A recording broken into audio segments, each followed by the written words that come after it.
ఒకసారి కొంతకాలం సుఖం ఉంది, కొంత దుఃఖం వస్తుంది. కొంతకాలం దుఃఖం ఉంది. భగవన్మూర్తిని దర్శనం చేయాలి అంటే దీపపు కాంతిలో చూస్తాం. ఆ గుడిలో ఉన్న దీపం ఎవరిగా చూస్తారు అంటే సాక్షాత్తు గురువుగానే ఆ దీపంగా వెలుగుతున్నాయి. ఆయన అంత కష్టపడి చెప్పబట్టి నాకు భగవంతుడి గురించి అవగాహన కలిగింది. కాబట్టి ఆ దీపం వెలుగు గురువు అన్న భావనతో ఆ వెలుగులో ఈశ్వరుని చూస్తారు. కాబట్టి మొట్టమొదటి గురు ప్రార్థనతో ప్రారంభం. గురు బ్రహ్మ, గురు విష్ణు, ఈశ్వర, గురు సాక్షాత్ పరబ్రహ్మ తస్మై శ్రీ గురవే నమః. బ్రహ్మగారు సృష్టి చేస్తారు. ఏది భక్తి భగవంతుడు ఉన్నాడు మనకి 10 మాటలు ఉదాహరణలతో నిరూపించి చెప్పి భగవద్భక్తిని మనలో సృష్టిస్తాడు. కాబట్టి గురువు బ్రహ్మ. ఆ భక్తి నిధనమైపోకుండా, పాడైపోకుండా, కష్టసుఖాలు వచ్చినప్పుడు భగవంతుడిని విడిచిపెట్టేయకుండా పునఃపునశ్చోత్తవ సంభవాన్ని మళ్ళీ మళ్ళీ మంచి మాటలతో ఆ భక్తి మీద అవగాహన కల్పించి భక్తిని నిలబెడతాడు. కాబట్టి ఆయనే విష్ణువు. అజ్ఞానము తొలగించి జ్ఞానము ఇస్తాడు. కాబట్టి ఆయనే మహేశ్వరుడు. కాబట్టి ఆయనే బ్రహ్మ, ఆయనే విష్ణువు, ఆయనే మహేశ్వరుడు. 3 కలిపిన దాన్ని పరబ్రహ్మం అంటారు. ఆ పరబ్రహ్మము ఈ కాంస చేతుల చేత చూడడం సాధ్యం కాదు.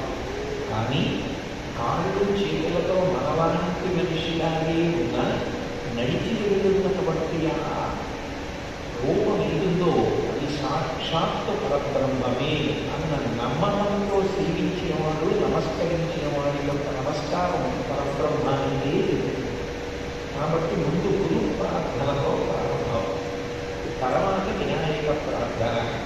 మీరు వినాయక ప్రార్థన చేసేటప్పుడు మీరు కళ్ళల్లో పంచాయతనం వృత్తులు ఉంటే ముందు వినాయకుడి యొక్క అనుమతి తీసుకోవాలి.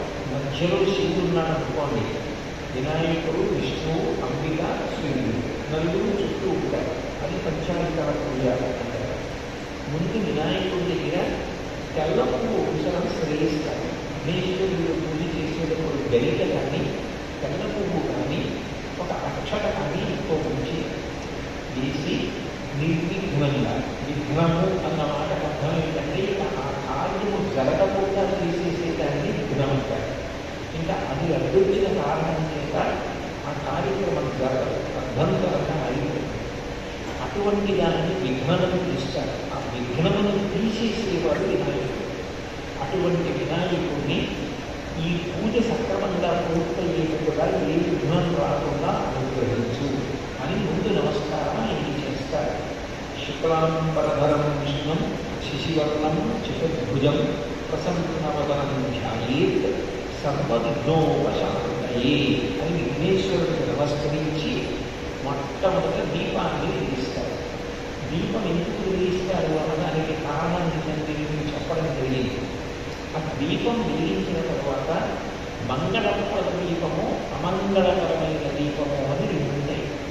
మంగళప్రదమైన దీపము అంటే ఇంట్లో భగవత్ సంబంధంలో దేవతలకు ఆహ్వానం చేస్తూ వెలిగించేటువంటి దీపం మంగళప్రదమైన దీపం.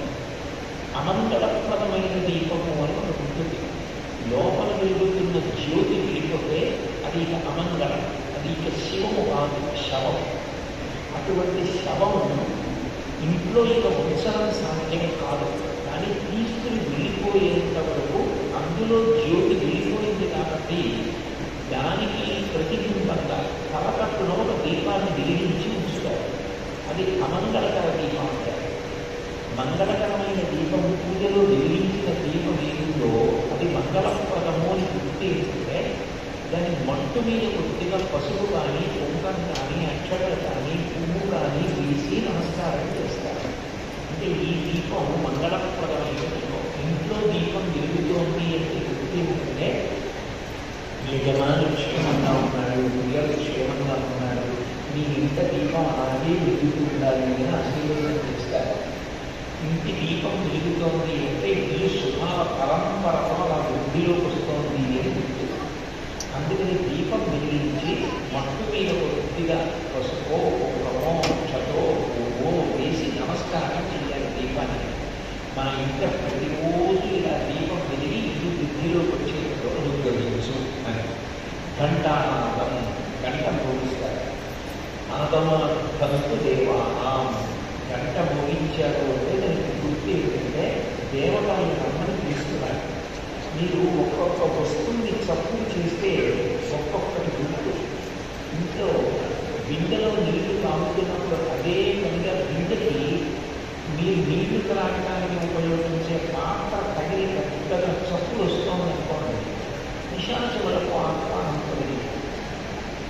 కంసాల మీద కొట్టారనుకోండి పితృదేవత గురించి. అందుకే వీటిని జరుగుతున్నప్పుడు నాందీశ్వరం వేస్తారు. చేసినప్పుడు పితృదేవతలను ఎక్కడ చూస్తే ఓ పళ్ళని తీసుకుని మామిడి మండలం కొట్టిస్తారు. అవతల రోజు వాయిస్తూ మామిడి మండలం పడతారు. పళ్ళని మీద కొట్టారు కొట్టే పితృదేవతలను విషయాన్ని శంఖం మోగించారు అంటే విజయాన్ని తీసుకున్నారు అని చెప్తున్నాను. విజయం రావాలి. అందుకే భగవద్గీతలో ధర్మక్షేత్రే కురుక్షేత్రే, ధర్మక్షేత్రాన్ని కురుక్షేత్రంలో కౌరవులు పాండవులు ఏం చేస్తున్నారు అని ధృతరాష్ట్రుడు అడిగితే సంజీవుడు పాండవులు కృష్ణుడు శంఖం పూస్తున్నారు అంటే శంఖం మోగింది అంటే విజయానికి తీర్పు పొందుతుంది. నేను అనేక సభలు పెడుతుంటాను. కొన్ని సభలు ఎంత శాస్త్రీయంగా ప్రారంభమవుతాయంటే సభా ప్రారంభం శంఖనాదంతో మొదలుపెడతారు. కొంచెం సేపు శంఖం మోగించి అప్పుడు మొదలుపెడతారు. అంటే సభ విజయవంతం కావాలి అని గుర్తు. గంట మోగించారు అంటే దేవతలు బ్రహ్మని పిలిచారు అని గుర్తు. ఆగమనద్భక్తు దేవానా, దేవతలు రండి, గమనాద్భక్తు రక్షసాం, రాక్షసులు లేచి వెళ్ళిపోయి అని చెప్పడానికి గంట మోగిస్తారు. కురు గంటారం తత్ర దేవతాత్వార్చనం.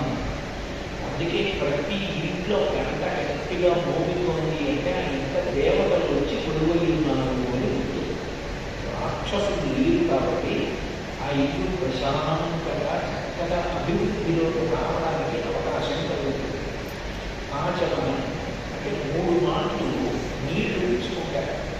ఈ నీళ్లు పుచ్చుకునేటప్పుడు నియమం ఏమిటంటే ఈ చేతి వేళ్ళన్నింటినీ సాటి 4 వేళ్ళు తిరిగి పెట్టారు. పెట్టి బొటన వేలు తీసుకెళ్ళి మధ్య వేలు ఏదో దాన్ని మొదట్లో పెట్టి పై చూపు వేలుతో మూస్తారు. మూస్తే ఈ చివర ఏర్పడిన మార్గాన్ని అమృత మార్గం అంటారు. మినపగింజ మునిగినంతకన్నా ఎక్కువ నీళ్లు పోసుకోకూడదు. మినపగింజ చేతిలో పెట్టుకుంటే మునగడానికి ఎన్ని నీళ్లు పడతాయో అన్ని నీళ్ళే పట్టుకోవాలి. ముందు నామం చెప్పి ఓం కేశవాయ స్వాహ అని అప్పుడు నీళ్లు పుట్టకయ్యాలి. కంఠం నుంచి జారిపోయింది, లోపలికి వెళ్ళిపోయింది అన్న తర్వాత ఒక 2వ మాట ఉంచుకోవాలి. ఓం నారాయణాయ స్వాహ. ఈ 3 మాటలు ఎందుకు ఉంచుకుంటారు భగవన్నామంతో అంటే స్థూల సూక్ష్మ కారణ శరీరములకు 3 శరీరములు ఉంటాయి. ఈ 3 శరీరములలో కలిగేటువంటి ఆనక్తి, తాపత్రయం ఏది ఉంటుందో అది ఉపశమిస్తే తప్ప మీరు పూజలో కూర్చుని ప్రశాంతంగా ఉండలేదు. ఆ తాపత్రయ శాంతి వరకు 3 మాటలు ఆచమనం తీసుకుంటారు. తీసుకుని మిగిలినవి భగవంతుని యొక్క నామములు చెప్పి మొదలు పెడతారు. ఈ ఇష్టాయ నమః, ఋతుధరాయ నమః, త్రివిక్రమాయ నమః ఈ నామాలు ఏవైతే ఉన్నాయో వాటిని చెప్తారు. చెప్పి శ్రీకృష్ణాయ నమఃతో పూర్తి చేసి భూమిని శుద్ధి చేయుగా, భూమిని శుద్ధి చేయుగా అన్న మాట అర్థం ఏంటంటే మా ఇంటికి రాండి, మా ఇంటికి వస్తారండి అని నియమం ఉండదు. రాత్రి వేళ ఉగ్రభూతములు తిరిగేటువంటి సమయం. ఇది నా సొంతంగా చెప్పేది శాస్త్రంలో చెప్తున్న మాటనే చెప్తాను. ఇప్పుడు నేను ఇక్కడ నుంచి రాయవేదరావు ఎక్కడికి కూర్చో అన్నాను అనుకోండి. ఇక్కడ రాయవేదరావు ఉంటే కదా ఎక్కడికి కూర్చోండి.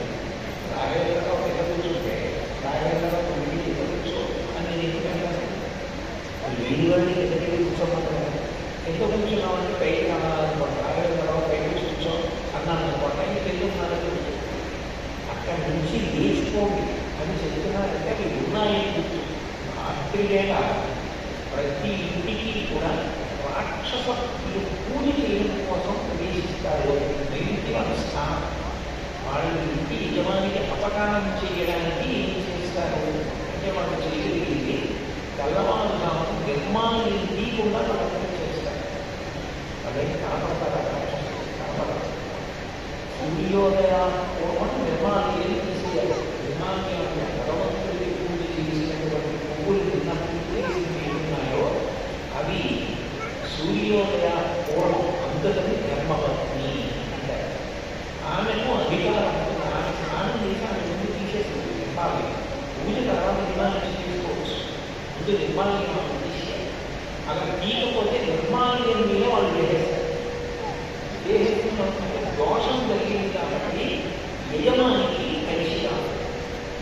అలా కలిసి రాకుండా ఉండేటట్టు ఏడిపించడానికి రాక్షసులు అక్షతలు పూజ చేస్తారు అని శాస్త్రవాదం.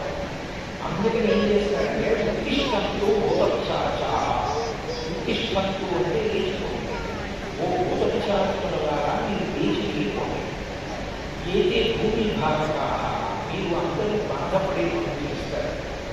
ఏదేశామ అభియోగేన మీతో ఏం జరగాలని గొడవలేదు. మేము మా ఇంట్లో భగవంతుడికి కష్టపడి ఆహ్వానం కలిగి పూజ చేసి ఇంటిలోకి వచ్చే ప్రశాంతంగా మీరు అలా ఉండకూడదు. కాబట్టి మీకు మాకు అందుకే అందుకని మీరు విడిచి వెళ్ళిపోండి. బ్రహ్మకర్మ సమాధి, మీరు బ్రహ్మకర్మ అంటే భగవంతుడిని మనం ఎదుర్కోవాలనుకుంటున్నాను అని చెప్పి వాళ్ళని వెళ్ళిపోమని అడుగుతారు. వెళ్ళిపోమని అడిగినప్పుడు ఏం చేస్తారంటే అక్షత తీసి, ఎక్కువ అక్షతలు తీసుకోవాలి, 2-3 అక్షతలు తీసి వాసన చూసి ఎడమవైపు గాలి పక్కన నుంచి వెనక్కి వేస్తారు. ఆ అక్షత వేసేస్తే గుర్తు ఏంటంటే వాళ్ళని లేచి వెళ్ళిపోమన్నాడు. అప్పుడు ప్రాణాయామం చేస్తారు. ఓం భూ ఓం భువ ఓం శువ ఓం మహ ఓం జన ఓం తప ఓం సత్యం ఓం ఈ ప్రాణాయామం ఎందుకు చేస్తారంటే ప్రాణాయామానికి ముక్కు పట్టుకోవడం కాదు. ప్రాణాయామం చేసేటప్పుడు మొట్టమొదట కుడివైపు ఉన్నటువంటి ముక్కుని వేరుతో మూస్తారు. ఒకటి మూసి ఎడమవైపు ఉన్నటువంటి ముక్కు కన్నా నుంచి ఊపిరి నలుగురుగా బాగా తీసుకుంటారు. అప్పుడు ఈ మధ్య పొడుగు వేరుతో తక్కువ ఉన్నటువంటి ముక్కు రంధ్రాన్ని మూసేసి ఏ రంధ్రాన్ని మూసేశారో ఆ కుడి రంధ్రాన్ని వచ్చి నలుగురుగా ఊపిరి వదిలిపెట్టేసిన ముక్కుని మళ్ళీ మూసి మళ్ళీ ఇటు పక్కన మూసి ఇటు పక్కన నుంచి ఊపిరి తీసుకుంటారు. బాగా తీసుకుని నలుగురుగా వదిలిపెట్టేస్తారు. అట్లా 3 మార్లు చేస్తే దానికి ప్రాణాయామం. అట్లా ఎందుకు చేస్తారు అంటే మన మనసు ఊపిరిని ఆధారం చేసుకొని కదులుతుంది. అందుకే మీరు చూడండి, చాలా కోపం వచ్చిందనుకోండి, మీరు తెలియకుండానే ఊపిరి ఎక్కువగా తీసేస్తారు. ఎందుకంటే బాగా కోపం వచ్చినప్పుడు మనసు తీవ్రమైన వేగంతో పెరిగిపోతుంది, ఒళ్ళంతా ఒడిగిపోతుంది. ఏం మాట్లాడుతున్నాడో తెలియదు, తన మీద తనకు అనుభవం ఉండదు. కోపం ఒక్కొక్కసారి నటించాలి, వ్యవస్థని చక్కదిద్దగలగాలి, కోపానికి వశపడిపోకూడదు. అటువంటి మనసు కోపంలో కామంలో ఊడిపోతుంది. మనసు నిలబడితే తప్ప నిజానికి పూజ పూర్తవదు. మీరు చేసే ఉపచారాలన్నింటిలో భగవంతుడికి మీరు ఒక్కొక్కటి చెప్తున్నప్పుడు మీరు మనసుతో చూడాలి. నిజానికి పూజలో చెప్పేవన్నీ ఎక్కువగా మనని చెయ్యలేదు చెప్పాలి, మనని చెయ్యలేదు. వాటిని మీరు మనసు చేత పూర్ణ చేయాలి. ఆసనంలో ప్రయాణం అంటే రోజు సింహాసనం తయారు చేసి సమర్పిస్తారా ఇంకా అంటే మనసుతో అంటే మనసు నిలబడాలా ఉంటారు. నిలబడాలంటే ప్రాణాయామం చేస్తారు. ప్రాణాయామం చేస్తే పూజ పూర్తి అయిపోయే వరకు మీరు ఏం చెప్తున్నారో దాన్ని మనసు చూస్తుంటారు. అందుకని ధ్యానమునందు చూసినటువంటి భగవన్మూర్తి పూజ పూర్తి అయిపోయే వరకు కూడా చూడబడాలి. అలా చూడబడాలి కాబట్టి మనం ఏం చేస్తామంటే ముందు ప్రాణాయామం చేస్తే మనసు నిలబడుతుంది. ఆఖరి ఊపిరి తీసేటప్పుడు అది తీయడం కావచ్చు, వదిలిపెట్టేయడం కావచ్చు. మనసు ఏం చేస్తుందంటే ఇక ఊపిరి వదిలిపెట్టేస్తున్నాడు, ఇది చివరి ఊపిరి, లేదా ఇక ఆఖరిసారి తీస్తున్నాడు అన్నప్పుడు మనసు ఇంద్రియాల్లో ఉన్న శక్తుల్ని మూట కట్టుకుని తనకి అన్నిటికన్నా ఇష్టమైనదేదో అది అప్పుడు స్మరిస్తుందాక. మనసు సంకల్పంత సంఘాతం ఇష్టమైన వాటిని అదే గుర్తుపెట్టుకుంటుంది. దానికి ఇష్టము అయిష్టము రెండే చేసి బయటికి ఏదో ఒక క్రమం నుంచి బయటికి పోతుంది. అది మళ్ళీ ఉత్తర జన్మల్లో ఇంకో శరీరంలో ఏది తలుచుకుంటూ వెళ్ళిపోయాడో దాన్ని పట్టుకుంటాడదే వాసనాభావం. అంటే మనసు అంత శక్తివంతం. అటువంటి మనసు ముందు శుద్ధి అయితే దాన్ని చెప్పిన మాట ఉంటుంది పూజలు. అందుకని ప్రాణాయామం చేయాలి. ప్రాణాయామం చేసి పూజ మొదలుపెట్టి దేశకాల సంకీర్తనము అంటే దాన్ని సంకల్పము. ఇప్పుడు భగవంతుడు సర్వజ్ఞుడు, ఆయన అన్నీ తెలుసు. అటువంటి భగవంతుడికి స్వామి నేను క్రోధీనామ సంవత్సరం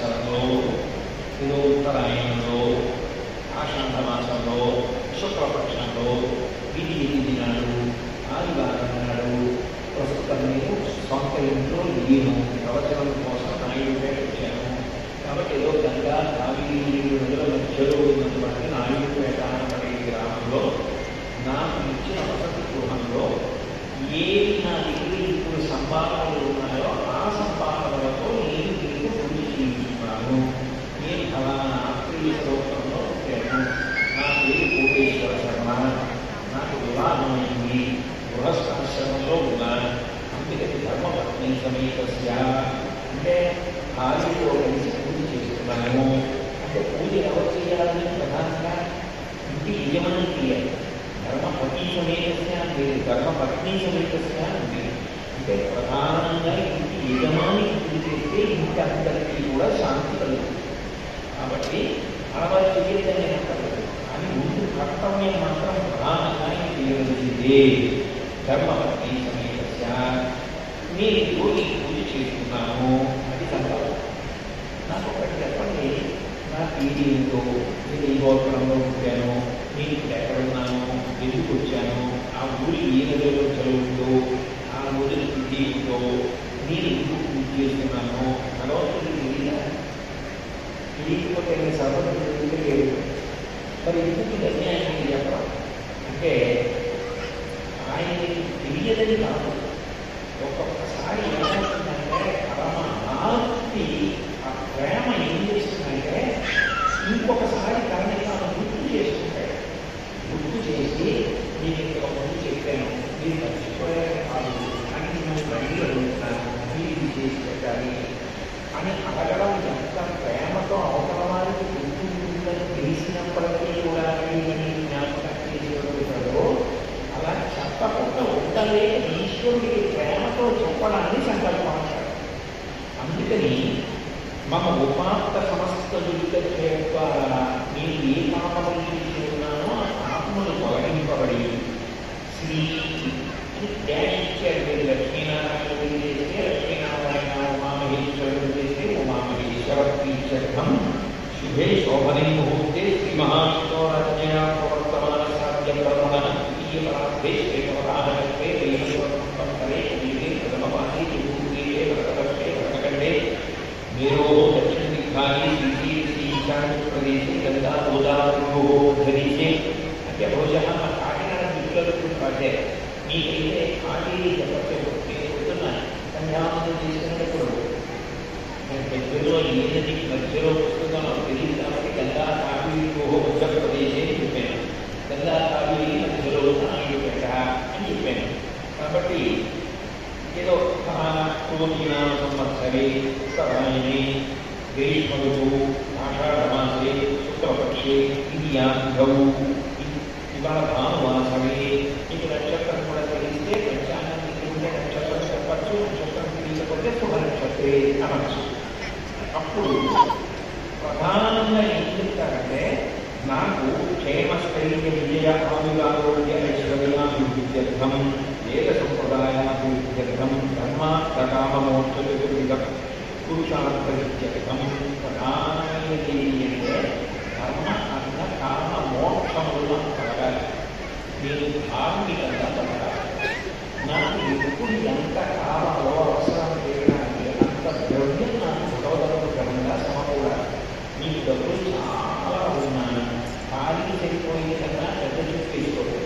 డబ్బులు తక్కువ ఉన్నాయని పెద్ద చెట్టు వేసుకోరు. ఖాళీకి సరిపడే చెట్టు వేసుకున్నవాడు సౌకర్యంగా నడుచుతాడు. మనిషికి ఎప్పుడు ఏ అవసరం కలిగితే ఆ అవసరానికి కలిగినంత ద్రవ్యం భగవంతుని యొక్క అనుగ్రహం చేకూరిన నాడు ఆయన కన్నా ఈశ్వరుడు లేదు. నాకు అట్లా చేకూరాలి.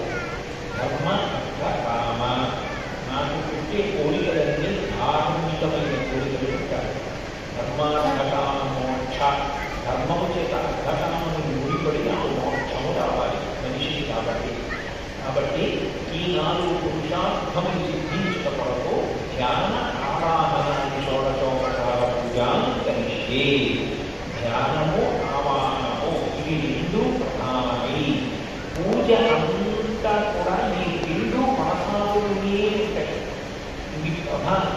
ధ్యానం ప్రధానం. మనసు పెట్టి మీరు ఆ శ్లోకం చదివినప్పుడు మనసులో అటువంటి రూపాన్ని తీసుకోవాలి. తీసుకుని మీరేదో పార్వతీ పరమేశ్వరార్చనం లక్ష్మీనారాయణార్చనం చేస్తున్నారనుకోండి, కాసేపు మీరు ప్రధానంగా ఎవరికి చేస్తున్నారో వాళ్ళ కన్ను మీకు ఆ మూర్తిని బాగా చూడాలి. చూసి ఒక్క క్షణం చూసి మనసు చూసిందా లేదా, పట్టుకుందా లేదా అంటే దానికి పరీక్ష ఏంటంటే, దీపం వద్ద ఒక్క క్షణం మీరు 10 క్షణాల దీపం వద్ద మీరు కళ్ళు మూసుకుంటే ఇక దీపం కడిగా కళ్ళు కనబడుతుంది, కళ్ళలో దీపం కనబడుతుంది, దీపం తేలిగ్గా పట్టుకుంటుంది మనసు. దీపాన్ని మీరు కాసేపు చూసి కళ్ళు మూసుకుంటే దీపం మళ్ళీ కనబడుతుంది. అలా సాధన మొదలుపెట్టి మీరు భగవంతుడి వంక చూసి కళ్ళు మూసుకుంటే మీరు అక్కడ చూసి మీకు కనబడాలి. ఇది పూజ అయిపోయే వరకు అలా కనబడాలి, ఒక్కొక్క ఉపచారంలో. అందుకని ధ్యాన ఆవాహనాన్ని షోడశోపచార పూజ కలిసి ఇవి రోజు, వారం, నక్షత్రం ఇవి మారిపోతుంటాయి. ఏ రోజు ఏ నక్షత్రమో, ఏ తిథో, ఏ వారమో మీరు అక్కడ ఉన్నటువంటి పంచాంగాన్ని బట్టి చూసి చెప్పుకుంటారు. ఇప్పుడు కలశ పూజ అని చెప్తారు. ఒక కలశ అక్కడ పెట్టి దాని నిండా నీళ్లు పూసి అందులో కొంచెం గంధం, పుష్పం, అక్షతం వేసి దంపతులు ఇద్దరూ పూజ చేస్తూ ఉంటే ఆమె తన కుడి చేతిని ముందు పెట్టాలి, ఆమె చేతి మీద పురుషుడు తన చేతిని ఉంచాలి. ఆ కలశారాధన ఎందుకు చేస్తారంటే అందులో ఉన్న జలాలతోటి మీరు ఈశ్వరుడికి పూజ చేస్తారు. ఆయనకి మీరు ఆచమనం చేసినటువంటి పాత్రలో నీటితో పూజ చేయకూడదు. ఎందుకంటే నాకు ఎవరో పట్టుకొచ్చి ఇంకా పులిహార పెట్టారు, నేను ఆ పులిహార కొంత తినేసి నువ్వు సాగి తిని అందులో ఉన్న పులిహార ఎవరికో ఇచ్చి మీరు తినండి అని అనుకోండి, అప్పుడు ఎంగిలి అవుతుందా కదా. నేను తినగా మిగిలింది గొప్ప శేషం అంటారు. నేను తినగా మిగిలింది ఎంగిలి, అది ఎవరికి ఇవ్వాలి? మొట్టమొదటి అధికారం భార్య తీసుకుంటుంది, ఆమె ఇవ్వచ్చు, పిల్లలకి ఇవ్వచ్చు, కడుపున పుట్టిన పిల్లలకి మీరు తినకరాని ఇవ్వచ్చు, శిష్యులకు ఇవ్వచ్చు, మీరు తీసుకోవడం ఇవ్వచ్చు. అలా ఇవ్వకుండా మర్యాద కోసం వాళ్ళని తినండి అని చెప్పి ఇచ్చి పక్కన పెట్టేస్తే తప్పు కాదు. వాళ్ళు కూడా ప్రేమతో తీసుకున్నా తప్పేది కాదు. తప్ప అందరికీ అలా ఇవ్వరు కదా. మీరు విధించి ఇది ప్రతి వాళ్ళని పిలిచి మీరు తినండి ఇస్తారు, ఇవ్వరు. మనం ఆచమనం చేసిన నీళ్లు ఇదే కాదా, నీళ్ళు లేదు, అది భగవంతుడి కారణంగా చేతులుగా పోసి నైవేద్యం పెట్టడానికి ఎట్లా వాడతారు? పూజ అంటేనే గౌరవించడం. అందుకని ఆచమనం అయిపోయి సంకల్పం పూర్తయిపోతే ఇవాళ నేను ఈ పూజ చేస్తున్నాను, ఉమామహేశ్వర పూజ కలిసే అని అక్షతలు నీళ్లు వదిలిపెట్టేసి ఆచమన పాత్ర పక్కన పెట్టేస్తారు.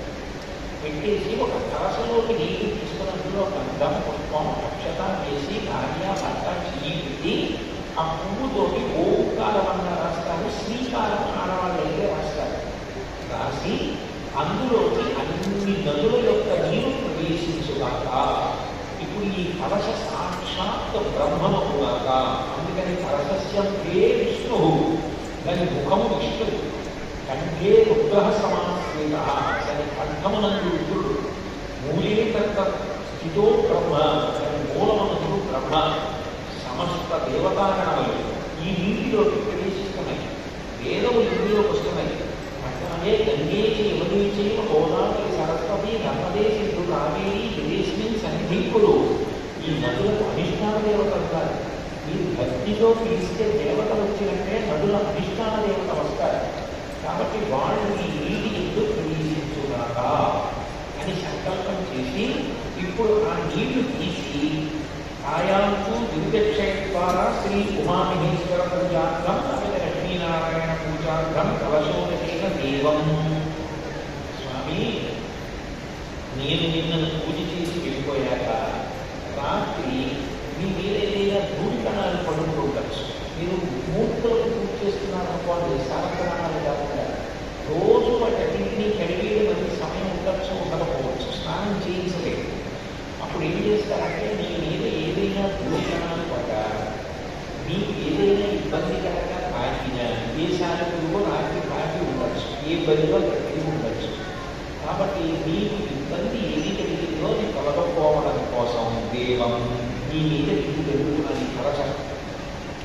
ఆ స్నానం అట్లాగే నేను స్నానం చేసి ఇక్కడికి పూజకు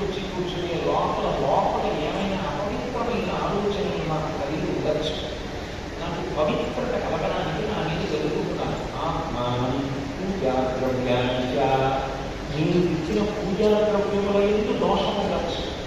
అవి పొయ్యకూడని రీతిలో పోసినవి ఉండవచ్చు. నేను అవి తెచ్చినప్పుడు నిరవదోషం ఉండవచ్చు. వాటిలో ఎక్కడైనా చీమలు పురుగులు ఇటువంటి ఉండవచ్చు.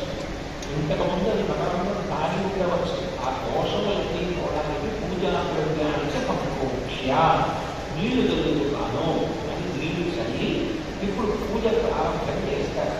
పూజకి ప్రధానం ఎక్కడాలంటే ధ్యానం. మీరు అసలు ముందు భగవంతుడిని మనసుతో చూశారా అన్నది మొట్టమొదటి విష్ణు పూజ ఇచ్చారు. ఈ పుస్తకం ఇందులో విష్ణు పూజ ఇచ్చారు, ఉమామహేశ్వర పూజ ఇచ్చారు. ఈ పూజ అయిపోయాక ఉమామహేశ్వర పూజ ఇచ్చారు. సాధారణంగా ఇళ్ళలో ఈ రెండు చేసుకుంటారు కాబట్టి రెండు ఇచ్చారు.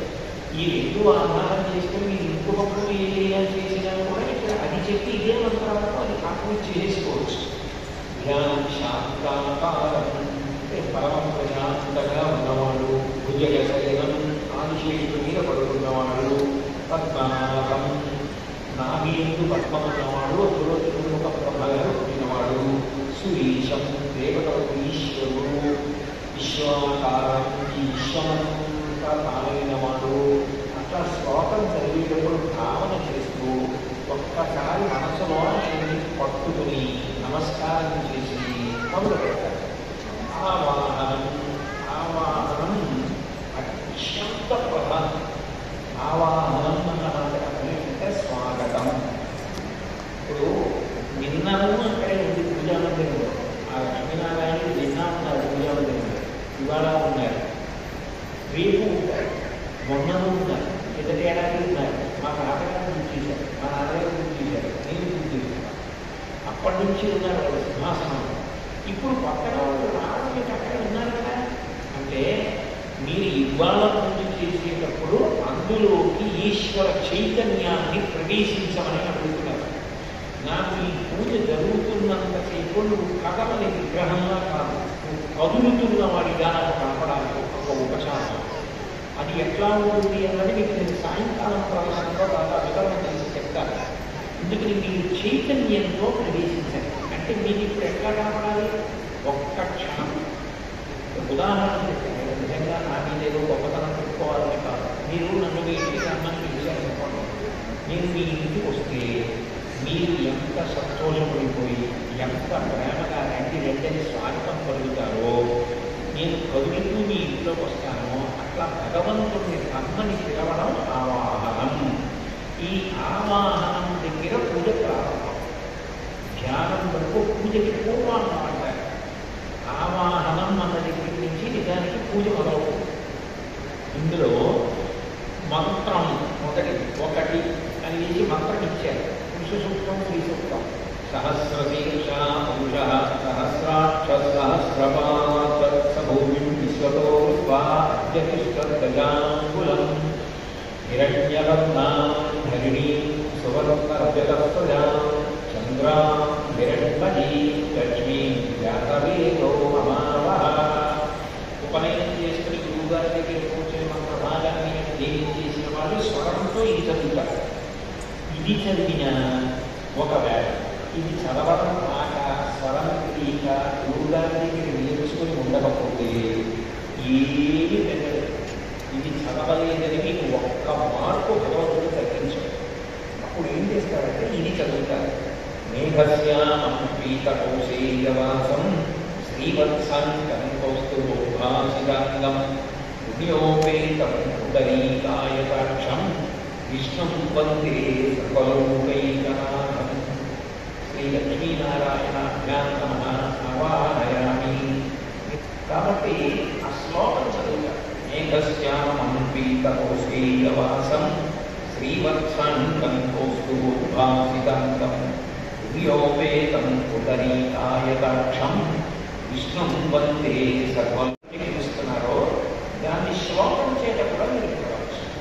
ఈ శ్లోకం చెప్పి స్వామి రండి మీరు ఆ మూర్తులలోకి ప్రవేశించండి, ప్రవేశించి నా పూజ తీసుకోండి అని చెప్పడానికి చైతన్యాన్ని ఆ మూర్తుల్లోకి ప్రవేశించమని అడుగుతారు.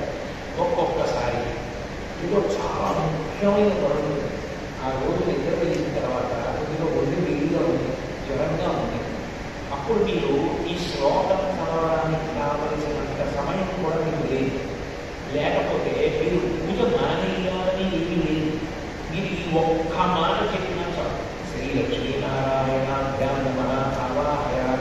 కన్నా మీరు పూజ చేయించినట్టే. మీరు మనసుతో చూసి ఒక్క అక్షత కింద అక్కడ వేసిన మీరు పూజ నేర్చుకుంటున్నారనుకోండి, మొదటి ఈ మాట అని శ్రీ లక్ష్మీనారాయణ వాహయామి అని మొదలుపెట్టి మెల్లిగా పూజని బాగా అధ్యయనం చేయడం ప్రారంభం చేసిన తర్వాత ఈ శ్లోకం చదువుకుని వచ్చింది మనకన్నప్పుడు పుస్తకం దగ్గర పెట్టుకుని ఈ లక్ష్మీనారాయణ ఆవాహయామి అనడానికి ముందు శ్లోకం చెప్పి ఈ మాట అప్పుడు పూజ ఇంకొంచెం పెరుగుతుంది. కింద నుంచి పైకి వెళ్తారు. మీకు సమయం లేదనుకోండి, ఇది ఒక్కటే చెప్తారు. లక్ష్మీనారాయణ ఆవాహయామి ఒక అక్షరం వేసి స్వామి చూసుకుంటున్నారు అని భావన చేస్తారు. అంటే మీకున్న సమయాన్ని బట్టి పూజ మానేయడం మాత్రం చేయకూడదు. మీరు ఇంకొక పావు గంట ముందు లేవాలి. ఒంట్లో బాగున్నప్పుడు, అనుకోని కార్యాలు ఏర్పడినప్పుడు, మీ తెల్లవారుజామున ప్రయాణం చేయవచ్చు. మీరు ఎక్కడో ఉంటారు, అప్పుడు మీ గది గొడవచ్చు గొడవకపోవచ్చు. అటువంటిప్పుడు చాలా లఘు పూజ చేస్తారు. అప్పుడు ఈ ఉమామేశ్వర బ్రాహ్మణ నవాహయామి అంటారు అని పూజ చేస్తారు. అట్లాగే పాదయోగ ఆసనం. ఇంటికి ఎవరైనా వస్తే ఏం చేస్తాం? రండి రండి అని పిలిచిన తర్వాత అయ్యా కూర్చోండి అని ఒక కుర్చీ చూపిస్తున్నామా లేదా? అట్లాగే ఈశ్వరుడు కూడా కూర్చోమని ఒక ఆసనం వేస్తున్నాము, ఆయనకు ఒక మంచి ఆసనం వేసి కూర్చోమన్నారు అని భావన చేస్తారు. కల్పద్రమూలే మణిపీ మధ్య సింహాసనం స్వతమయం విచిత్ర వస్త్రామృతమద్విప ప్రభో గుహానలక్ష్మీ ధరణీ సమన్విత. ఓ స్వామి, కల్పవృక్షముల మధ్యలో మనులతో కూడుకున్నటువంటి వేదిక మీద సింహాసనం వేయబడి ఉంటే, అది బంగారం చేత పూతము చేయబడి ఉంటే, అటువంటి బంగారు సింహాసనం మీద విచిత్రమైన వస్త్రములు కప్పబడి ఉంటే దాని మీద నువ్వు కూర్చుంటావు. నేను అటువంటి సింహాసనాన్ని నీకు సమర్పించాను అని మనసులో అనుకుంటున్నాను. ఇప్పుడు మీరు వచ్చి ఆ ఆసనంలో కూర్చో. మనసుతో భావన చేసి అక్షత వేసి ఆయన్ని కూర్చోమని అడిగారు. కూర్చున్నారు అని భావన చేశారు. అప్పుడు లక్ష్మీనారాయణ అధ్యాత్మ ఆసనం సమర్పయాలి. సర్వసాధారణంగా ఏం చేస్తారు? ఇంటికి పెద్దలు అంటే వచ్చినప్పుడు అంటే ఎప్పుడు పడితే అప్పుడు వస్తే కాదు అడగారు. ఆహారం చేయకుండా అనుష్ఠానం పూర్తి చేసుకోగానే ఇంటికి వస్తే కాళ్ళు అడుగుతారు. అప్పుడు అట్లాగే భగవంతుడికి కూడా మనం కూడా ఏమి దినంగా పూజ మొదలెట్టినప్పుడు ఆయన పాదములు కడుగుతాం. అందుకని స్వామి మీ ఇద్దరి కాళ్ళు కడుగుతారు, మీ పాదములు ముందుకు చాపండి, ఈ బంగారు కళ్ళల్లో పెట్టండి, మీ కాళ్ళు కడుగుతున్నారు అన్న భావన చేయడం పాద్యం. అప్పుడు ఆ పాద్యంకి నారాయణ నమస్తే స్థూలరక అవతారక పాద్యం గృహాణ జీవేశ మమ సౌఖ్యం విబద్ధయా.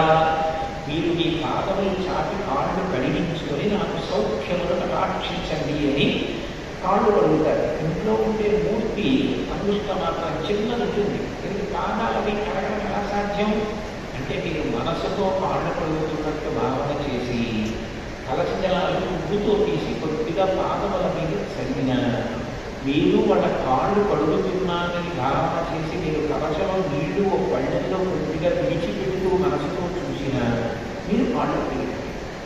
కాబట్టి పాదయో పాద్యం. అట్లాగే పాద్యం తర్వాత హస్తయో అర్ఘ్యం. అర్ఘ్యం అన్న మాటకు అర్థం ఏంటంటే చాలా గొప్ప పూజ. అంటే యువతల వారు మనకి ఆశీర్వచనం చేయగలిగిన వారు, యువతల వారు మనని భగవత్ సన్నిధానానికి చేర్చగలిగిన వారు, వారి దర్శనం మన పాపాన్ని పోగొడుతుంది. అంతటి మహనీయులు అన్నప్పుడు ఏం చేస్తారంటే వారికి మొదట పూజ సమర్పిస్తారు. ఆ మొదటి పూజకి అర్ఘ్యం అని పేరు. అర్ఘ్యం అంటే ఆచమనీయం అంటే లోపలికి కూర్చుకుంటారు నీళ్ళు. అర్ఘ్యం అంటే ఇది కుడి చేయిగా ఉంటారు.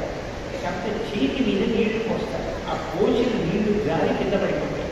అప్పుడు పైన ఉన్న ఉత్తరీయం తీసి ఆ చెయ్యి తీరుస్తారు. దాన్ని అగ్ర పూజ అర్ఘ్యం అంటారు. మహాభారతం ఉద్యోగ పర్వంలో ధర్మరాజు గారు రాజసూయం చేస్తూ శ్రీకృష్ణ పరమాత్మ వస్తే ఆయనకి అగ్రపూజ చేశాడు. అగ్రపూజ అంటే ఆయనకి అర్ఘ్యం ఇచ్చాడు. చేతి మీద నీళ్లు పోయడం అర్ఘ్యం. అది మనసులో భావన చేస్తూ మీరు ఒక్క చుక్క చదివిన అర్ఘ్యం ఇచ్చాడు. లేదు కొద్దిగా నీళ్లు కళ్ళల్లో భావన చేస్తూ వదిలిపెట్టిన అర్ఘ్యం సమగ్ర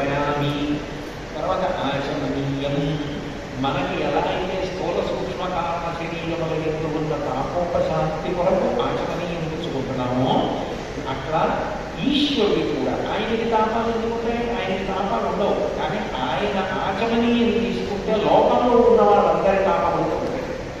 నాకు కాదు, అందరి తాపం తగ్గడానికి ఆయనకి ఆచమనీయం చేయిస్తాడు. అప్పుడు దానికి ఈ మందాపుణ్యాస్పృహం శుభం ప్రతిదంకల్పితం దేవాసంయగతాం ప్రభో అని ఆ శ్లోకం చెప్పి శ్రీ లక్ష్మీనారాయణాభ్యామోహి మహాముఖే ఆచమనీయం సమర్పయామి. మీకు శ్లోకం లేకపోతే ఈ ఒక్కటి చెప్పినా చాలా అందుకని లేక లేక అని రాశారు. ఆ ఆచమనీయం 3 మాటలు ఆయన మనం ఎలా పుచ్చుకున్నామో అలా లోపలికి పుచ్చుకుంటున్నాడన్న భావనలో ఒక కళ్యంలోకి నీటి విడిచిపెడుతూ మనసులో మాత్రం ఆయన లోపలికి పుచ్చుకుంటున్నారు అని భావన చేశారనుకోండి, ఆయన ఆచమనీయని తీసుకున్నారు.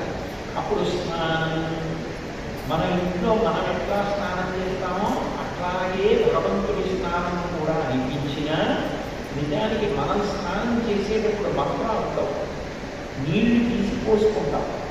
నిజానికి స్నానం అన్న మాటకి మజ్జనం అని. మజ్జనం అంటే స్నానం అంటే తీసి పోసుకోవడం అధమ స్నానం. బిందెతో నీళ్లు తీసి పోసుకున్నాను అనుకోండి అధమ స్నానం. నేను మునిగాను అనుకోండి నీళ్లలో, అది ఉత్తమ స్నానం. నదికి వెళ్ళి స్నానం చేశాననుకోండి నీళ్లలో మునుగుతారు. మునిగిన దానికి మజ్జనం ఉంటారు. మజ్జనం చేసింది ఏదో అది చాలా గొప్ప స్నానం. అందుకే నీకేమైనా పెట్టించావు ప్రతిరోజు మజ్జనం చేస్తావు అంటే ప్రతిరోజు ఆయన నదిలో మునిగి స్నానం చేస్తారు. అందుకే పూర్వం గోదావరి కృష్ణ అటువంటి నదులకు సమీపంలో ఉంటే ప్రతిరోజు వెళ్ళి నదుల్లో స్నానం చేసేవారు. అంటే శరీరం అంత పవిత్రం ఉంటుందని గుర్తు. అది చేయడానికి అవకాశం లేకపోతే అధమ స్నానం చేస్తాం మంత్రంతో ఆ గంగా గోదావరి వాటినన్నింటినీ కూడా అక్కడ ఉన్నటువంటి ఆ విద్యలోకి రమ్మని ఆ నీళ్లు తీసి ఎత్తి పోసుకుంటాం. అందుకని భగవంతుడికి స్నానం చేయించేటప్పుడు మనం ఎలా చేస్తున్నామో అలాగే అన్నింటినీ చేయిస్తాం, కానీ దాన్ని అభిషేకం స్నానం. కాకపోతే మంత్రం ప్రధానం. అప్పుడు ఆయన కట్టుకున్న బట్ట తడిసిపోయి కనపడతారు. మనకి స్నానం చేసేటప్పుడు మనం ఎలా వస్త్రం కట్టుకుంటామో ఒక చిన్న బట్ట, ఆయన కూడా స్నానశాటి అంటారు. అట్లా ఒక చిన్న బట్ట కట్టుకుని స్నానం చేస్తున్నాడని భావన చేసి ఆయన ఒళ్ళు తడిసి ఉండగా మనసులో దర్శనం చేస్తారు. అట్లా ఎవరైతే దర్శనం చేస్తారో వాళ్ళకి సమస్తమైన అశుభములు తొలగిపోయి శుభములు కలుగుతాయి అని శాస్త్రం. అందుకే దిగ్గస్తిలిక్కనక కుంభముఖామృష్టాను జలప్లుతాను రాతర్నమాం జగతాం జగనీవ శేషలోకాధినాథగృహిణీం అమృతాంతిరుక్తీం అంటారు. అట్లా ఏనుగులు స్వర్ణ కుంభములను తీసుకొచ్చి నీళ్లు పోస్తుంటే గడిచిపోయినటువంటి ఆ లక్ష్మీదేవిని మనసులో ఎవరు స్మరించి నమస్కరించాడో వాడికి సమస్తమైన దురితములు భగవంతుడికి మనసులో అట్లా దర్శనం చేస్తాడు స్నానం. తర్వాత వస్త్రయుగ్మం, 2 వస్త్రములు ఇస్తారు. వస్త్రం ఇప్పుడు ఒకటి కట్టుకోదు, 2 వస్త్రములు కట్టుకోవాలి. పంచ కట్టుకుంటే పైన ఉత్తరీయం వేసుకోవాలి. ఉత్తరీయం తీసుకున్నాడు అంటే మంగళప్రదుడు. ఆయన శుభకార్యములు చేయడానికి అర్హతను పొంది ఉన్నాను, పవిత్రముగా ఉన్నానని గుర్తు ఏంటంటే పైన ఉత్తరీయం వేసుకుంటారు. విగచ్చ అనుత్తరీయశ్చ అవస్త్రయేవత అని పట్టణం గురించి నెలవంటాం. అందుకని పోసి పంచగట్టుకొని పైనుంచి ఉత్తరీయం వేసుకున్నాడు అంటే మంగళప్రదుడి పరమపవిత్రంగా ఉన్నాడు అని తెలుసు. అందుకని భగవంతుడికి కూడా వస్త్రద్వయం, 2 పంచెలు, పంచ ఉత్తరీయం, చీర వికలబట్ట ఇత్యాన్ని భావన చేసి అక్కడ ఒక అక్షత సమర్పించిన. క్షతము అంటే విరిగిపోవడం, అక్షతము అంటే విరిగిపోయి నడుగున్న బియ్యపు గింజ. దానికి పసుపు తగిలితే మీరు మనసాన ఏది సంకల్పం చేశారో అది అక్షత ద్వారా భగవంతుడు మీరు ఇచ్చినట్టు భావన చేసి తీసుకుంటాడు. అందుకని వస్త్రద్వయం సమర్పయామి. మీకు ఉత్తమలతో మొదలుపెట్టినప్పుడు లక్ష్మీనారాయణాభ్యాం వస్త్రద్వయం సమర్పయామి. ఇంకొంచెం నేర్చుకుందాం అనుకుంటే పైన శ్లోకం కూడా సాధన చేస్తారు. తప్త కాంచన సంకాశం పీతాంబరవిదం హరి గృహాణ శ్రీ జగన్నాథ